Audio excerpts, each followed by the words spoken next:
अजणा महिला उद्धार करी पुलिस को हस्तांतर कले ग्रामवासी। अजणा युवती को उद्धार करी पुलिस को हस्तांतर कले ग्रामवासी।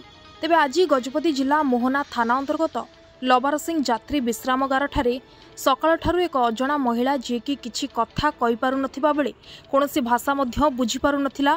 तेबे लबारसिंह ग्रामर लोके एही खबर 112 नंबर रे फोन करी जणाइथिले। तेबे घटनास्थल रे मोहना पुलिस और चंद्रगिरी फांडी पुलिस पहुंची युवती को उद्धार करछंती। महिलांकर निज लोक न आसीबा पर्यंत सुधार गृह को पठाजिबो बोली पुलिस कहिछि। तेबे केही एही महिलांकु विभागर प्रतिश्रुति दे एही स्थान रे छाड़ी देथिबा नै अनुमान करा जाउछि। तेबे लबारसिंह ग्रामवासींकर एही भली कार्य को बुद्धिजीवी महल रे प्रशंसा करा जाइछि।